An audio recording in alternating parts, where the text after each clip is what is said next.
Sadly, the person who's running the executive branch is a deranged, unhinged, dangerous president of the United States. And only a number of days until we can be protected from him. Now the House Speaker is taking matters into her own hands. Well, I like the 25th Amendment because it gets rid of him. He's out of office. Politicians set to vote on a resolution urging the Vice President to use that amendment to declare Trump incapable. Mike Pence given just 24 hours to give him the boot or face the nuclear option. There is strong support in the Congress for impeaching the president a second time. Impeachment proceedings set to be filed against the president Tuesday morning, US time. For the second time in his presidency, Donald Trump is facing impeachment by the American Congress. This time, it is for inciting last week's violent riot, the attack on Capitol Hill itself. More than 200 House Democrats have already signed an impeachment resolution. 2 Senate Republicans also backing the move. Well, I think the best way for our country, Chuck, is for the president to resign and go away. Last time Donald Trump faced impeachment, Republicans did everything they could to save him, and it worked. This time, it's very different. He's a loser. He's about to lose power, and a lot of them, frankly, don't want him ever to come back. If dethroned, Donald Trump could lose presidential perks like his lifetime pension and $1 million travel budget, and more importantly, his chance to run for president again, but only if the impeachment comes with a conviction. We'll just have to wait and see what happens in the US Senate. They do need a 2/3 majority in order to convict. That was a steep climb a year ago. They may do it this time, though. But as his own party continues to abandon him, is this finally the end for Teflon Don? Professor Norman Ornstein is an esteemed political scientist and contributing editor for The Atlantic, and he joins us now from Washington. Professor, with so few days left until Joe Biden's inauguration, what are the chances of Donald Trump being impeached and convicted? Of being impeached reasonably high. The House is going to bring up an impeachment resolution probably within the next 2 to 3 days. Convicted, chances are very, very low. I think what it would take for him to be impeached and convicted and removed from office before January 20th would be if he tries to nuke Sydney and gets stopped just before the military leaders go forward with it. You're still going to have to get through a Senate where Republicans have a slender majority right now, and it takes 2/3 to convict. So, Professor, what's the significance of a second impeachment for Donald Trump?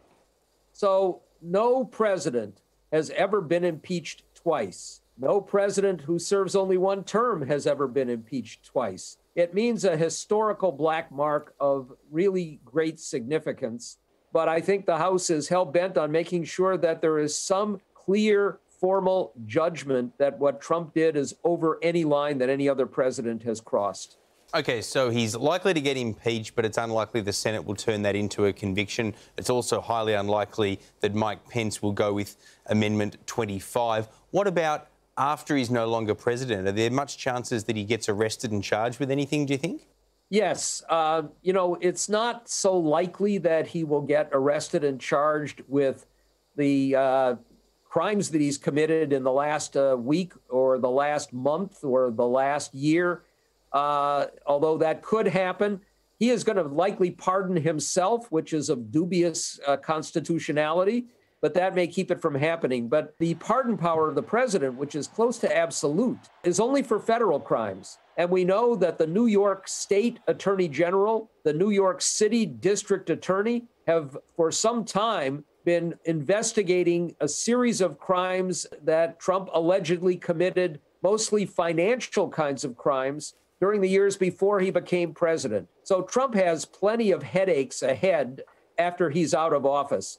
You know, a part of his derangement right now is the understanding that once he's out of the presidency, he's very vulnerable on many, many scores. We know that America has a very strong state system. If you're right and he does get charged in New York, is it possible that he hides out in states where he's more popular, like in Florida? It's possible because the governor of Florida, Ron DeSantis, is a longtime Trump acolyte. It's possible that he would ignore any efforts by New York to get him extradited and up there to attend a trial. you know, there's some speculation as well that Trump will leave the country. Maybe a dacha outside of Moscow, maybe outside of Istanbul. I suspect he's going to try to go back to Florida and lick his wounds there. He'll try and open up his own media network. There are a lot of things that might happen.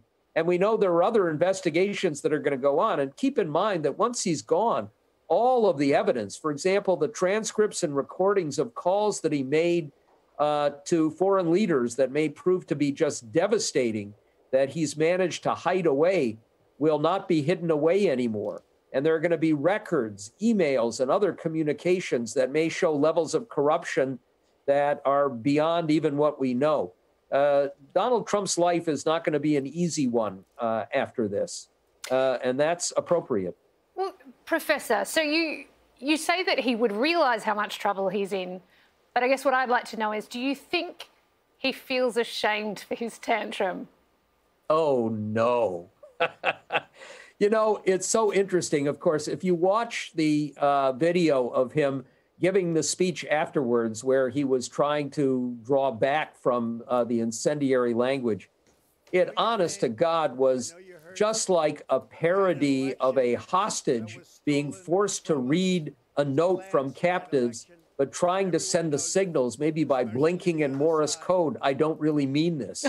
And then we know from the people around him that he said that he was sorry that he'd done that it was only because the lawyers told him he better because he would be in serious legal jeopardy.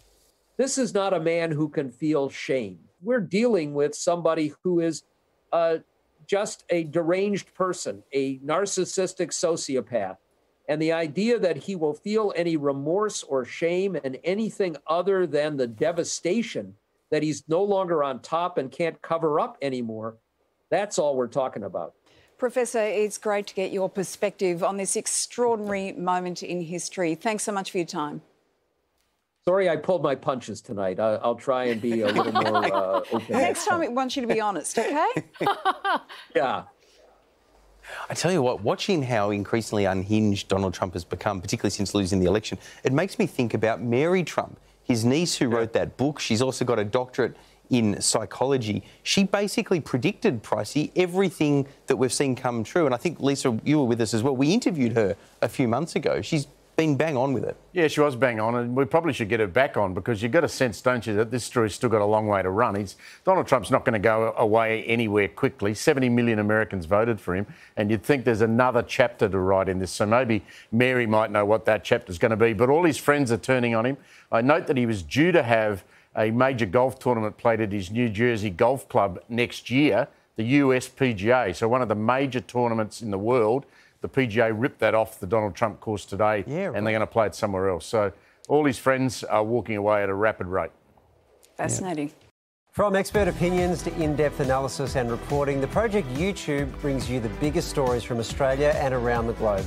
Hit the subscribe button now for news delivered straight to your feed.